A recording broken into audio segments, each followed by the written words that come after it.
घोर जंगल ता मध्य विराट झंकालिया बटवृक्ष ता तले जड़े महापुरुष जोग साधक जोगजन्मा पुरुष ऋषि तपस्या लीन था।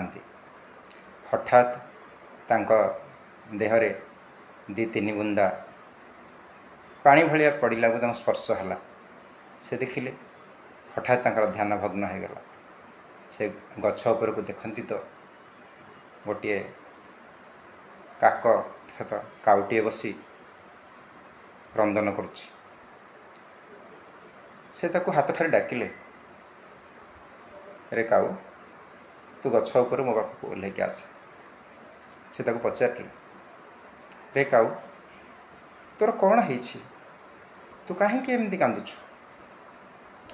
काउटी कहला, हे जोगजन्मा पुरुष, आपण तो मनर भाव को बुझीपे, तथापि मु आपन को कहूँ मु कला मो चेहरा अति कुत्सित कदाकार, तेणु लोक मैंने मत घृणा कर मो सांगसाथी से लोक मैंने केते आदर करते स्नेह कर घरे साइती रखुंट, किंतु मत कहीं आदर स्नेहर भागीदार करूना।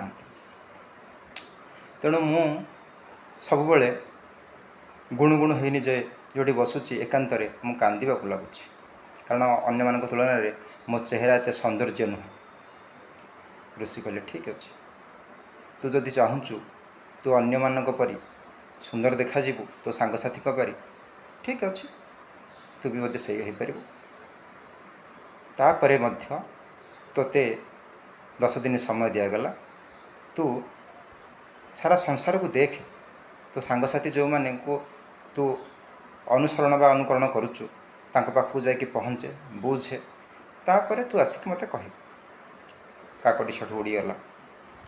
उड़ी उड़ी दूराकाश रे जाइकी देखिला गोटे जलाशय पाखरे धवल बगटीए बसी पानी उपर। सेठी काकटी ओह्लैकी ताको कहला, बग भाई तुम्हें तो बहुत सुखी, तुम्हें तो बहुत भलरे अच्छ, मु भारी दुखी। बग कहला, भाई रे मोठु दुखी आउ केही नाहंती। मोर दुखर कारण है मोर ये धवल चेहरा, ये धला चेहराटी मोर है निजर शत्रु। शिकारटी आसब बाटुली खड़ारे मत सी विद्ध करी मत शिकार कर नहीं जीव। तेणु मोर ये जो देखा जाउथवा धवल चेहराटी ही मो निजर शत्रु। सेठु काउटी पुणी